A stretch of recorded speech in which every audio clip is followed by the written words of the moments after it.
Welcome back. I've been looking forward to our guest today. Pastor Scott Dorsey is with us today. He's the pastor of the historic Macedonia Baptist Church there in Norristown, Pennsylvania. He's also the host of his own show, the Scott Dorsey Show, and the new Eastern Pennsylvania State Director for the Make Voters the Donors. Yes, and that is also the website, makevotersthedonors.org. And there is the picture of that landing page, makevotersthedonors.org. Hey, we got a lot to learn here today. Pastor Dorsey, good to see you, friend. How are you? Good morning, Perry. How are you today? Good. Thanks for your time, sir. Where are you? Where are we talking to you from? We are talking to me today from Norristown, East Norriton, PA, at Macedonia, right here at my church in my office. So when do you sleep? I mean, you got 14 titles here. When do you sleep? That's a good question. My wife asks me that question all the time. And a lot of times I get good naps, Perry. It's all about get my rest. I get my walks in and I ride my bike. And God works it out, because I'm just thankful for every day the Lord gives me. Okay, brother, here's a fist pump for naps. I got you. All right. Well, listen, you're quite the community leader among all the other things. What about your new role as Make Voters the Donors? What's that all about? It's something I'm truly excited about. I'm thankful for the opportunity to be with this great program. It's something that, as one of my other roles, Perry, I was once a school board member, president and vice president in my community on a very affluent school district, different Easttown, which is in Chester County. And I served for 8 years, had to go through 3 elections. I lost one, but won 2. But one of the greatest things I loved doing was representing the people of my school district. But one of the most difficult things that I struggled with was dealing with raising funds to run for elections. I can raise funds for my church. It's a different thing, but then to run and ask people to support your campaign, and the time and the effort it took away from me meeting with voters. It took away time with me just being able to focus on the issues at hand.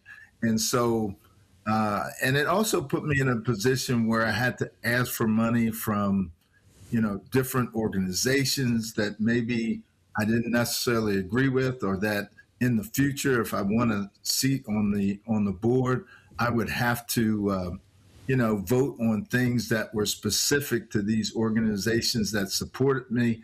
And I found that to be an issue, that a conflict of interest. And so, after 8 years, I decided not to go on to any further office, even though I had a great 8 years, served on a great district. And it brings me to where I am today. Unfortunately, donors to campaigns have power. And here, the focus of what we do here at Make Voters Donors is giving power back to the people. And so that is what I believe in. I believed in it as somebody who's been in campaigns, who's an independent thinker, independent voter. I believe that we have to get people back involved, and those who are in elective office will be focused more, if they take part in this program, will be more focused on the constituents they represent more than the big money who kind of guides them and tells them what to do.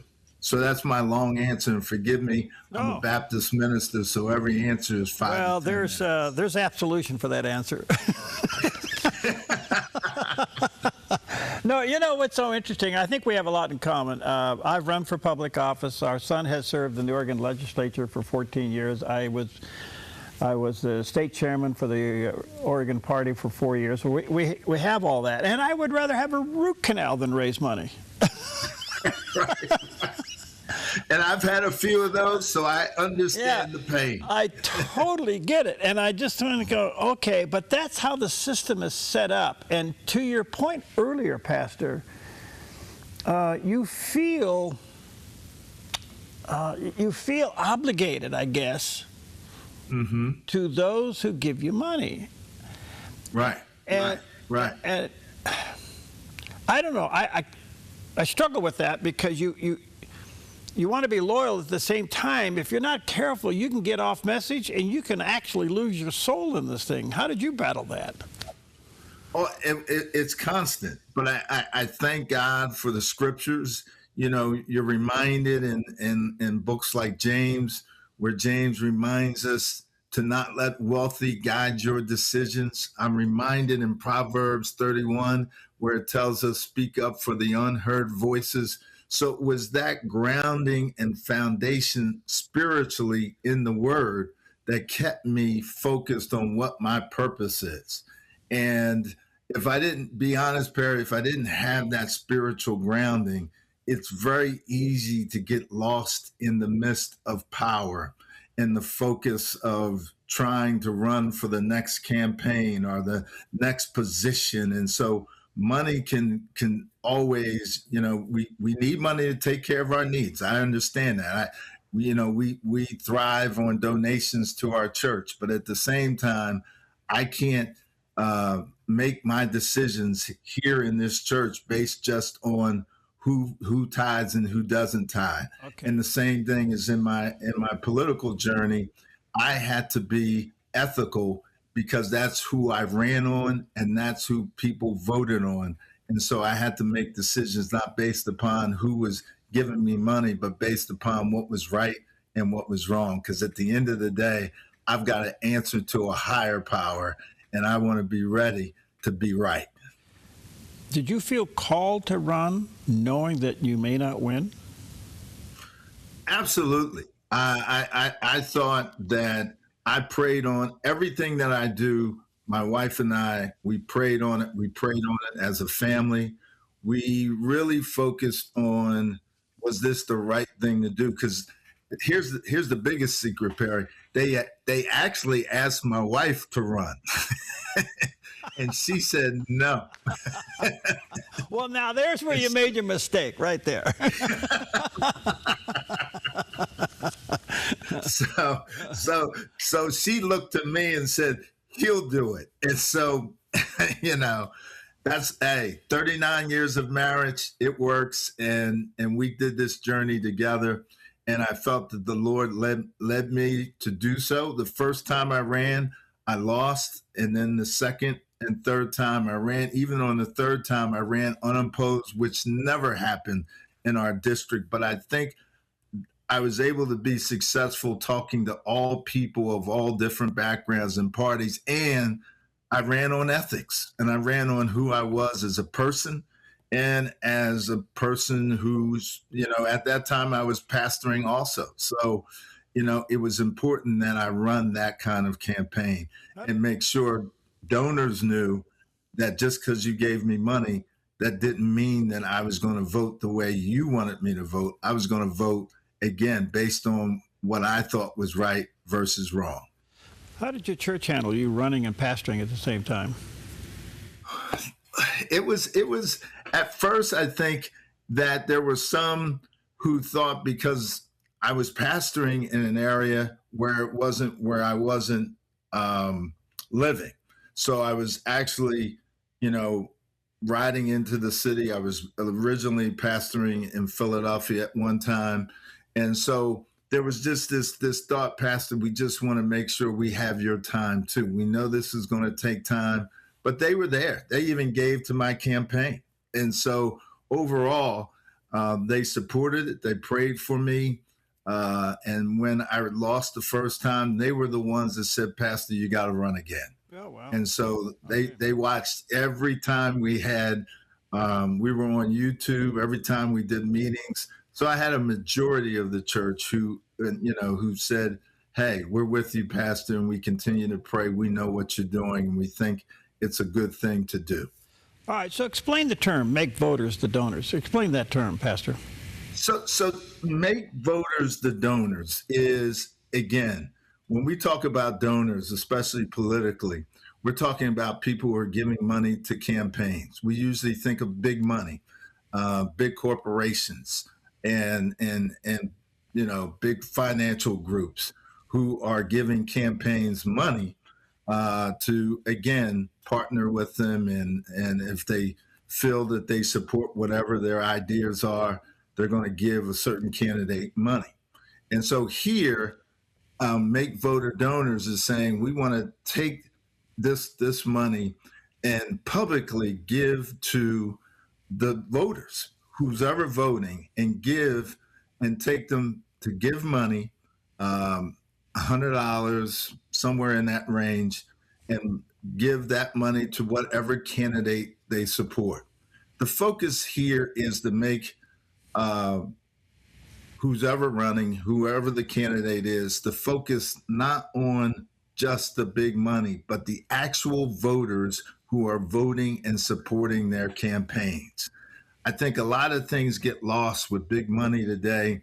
And what happens is the messaging gets focused on beating the other candidate. And nobody knows, unfortunately, Perry, what the candidate's running for. Right. And they have all this money and they're using it to beat the other candidate down, rather than to discuss whether the issues are affordability, public schools, whatever the issues are. It gets lost within all of this money. And so here, Make Voters, again, the key word is voters, donors. We're trying to give back the power to the voters who actually live within those areas in which politicians and congressmen and senators and all represent. Yeah. I've often told candidates from past experience, don't run against your opponent, run for the office. Mm-hmm. Amen. All right, let me take a quick break here, and I'll let you clear that up. Let me take a quick break here. Let me say to our viewers and listeners, check out Pastor Dorsey's website, makevotersthedonors.org. There's a picture of that landing page. Fascinating. Makevotersthedonors.org. We'll be right back.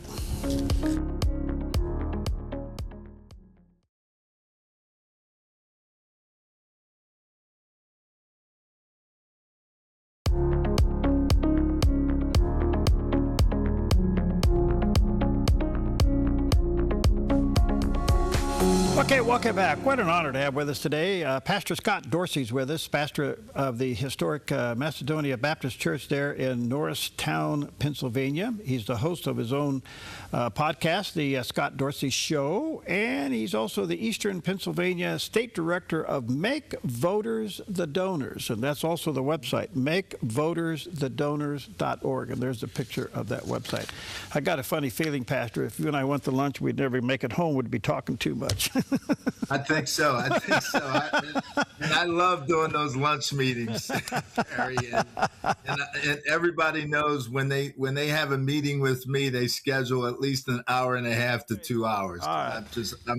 I'm a long talker, so yes, okay. I could do this all day long. I'm enjoying it. Let me ask you a fundamental big question. Mm-hmm. How did you guard and still guard your pastoral calling against partisan politics? I think that what I always did, and I would tell anyone, because I got this question a lot of times when I hit doors, and people would ask me similar questions. My focus is always going to be following the Word of God, no matter what party, what I am, who I am, and you're going to be voting for a person who has a faith, and I don't run away from that faith. And so at the end of the day, people knew exactly what they were getting with me, because the focus was always going to be about representing what was in the best interests of schools. And I was on the school board for 8 years, served as vice president and president, and really had a good support from many of the citizens in my area. And historically, I was the first African-American to win a seat on the board and an office in my area.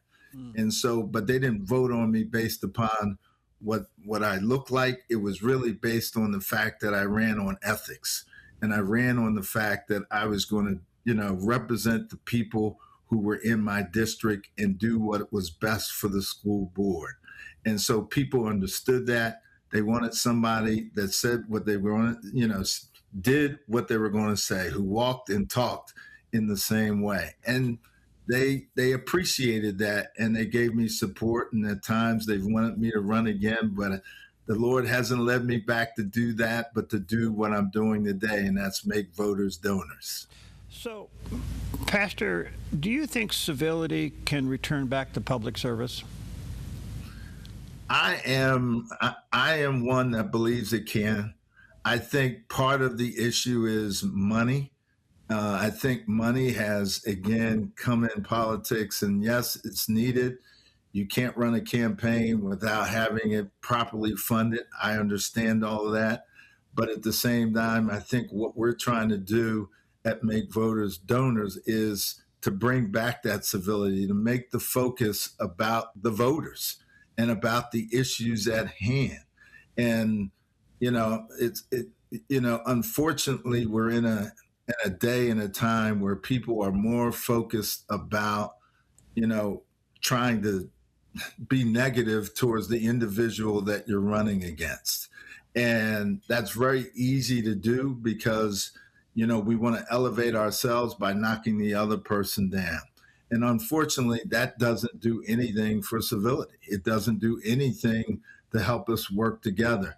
And my hope is that, in supporting something like what we're doing at Make Voters Donors is to be a way to bring some civility back, but also to look at candidates and really focus on, can they be civil? Can they work?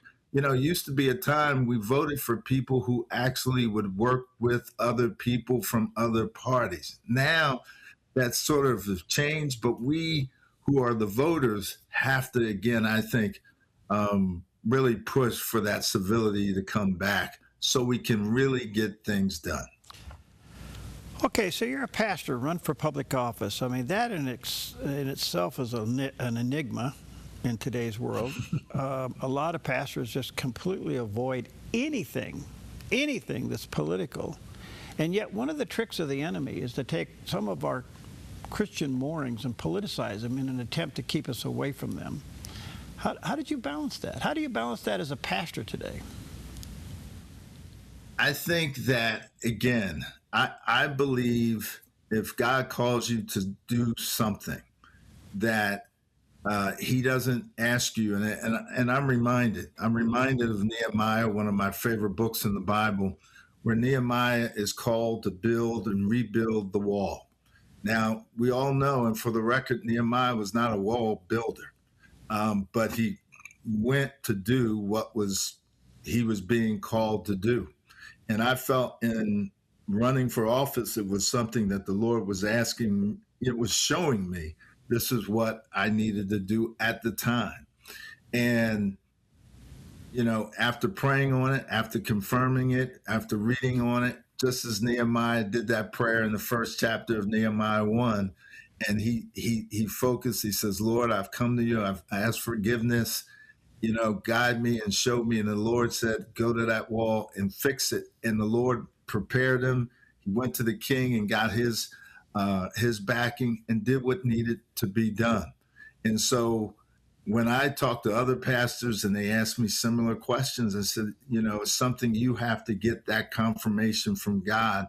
And once you do, you've got to then be ready to serve in whatever capacity God wants you to serve. And I believe at the time, it was a time necessary for me to do. My children were in the school district. There were things that I felt that I needed to speak for and speak about. And I think the Lord brought me in at a perfect time. And I think we did pretty well because our school district was ranked number 1, our number 2 in the country as one of the top public schools under that time.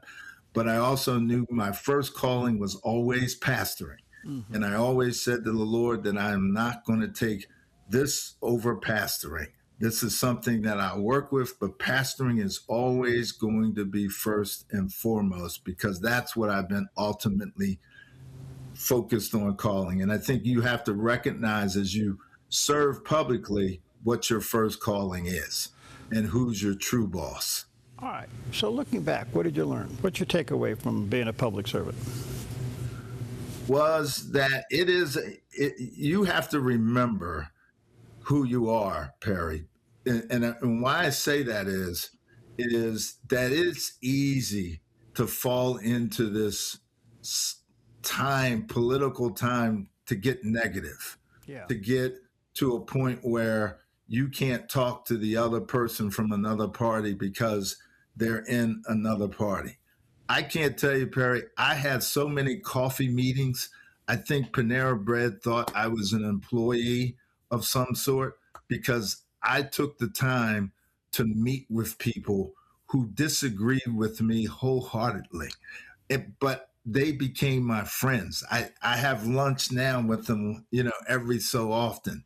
And what I learned is to not let my differences politically get in the way of knowing people and seeing that we have more in common than we do differently.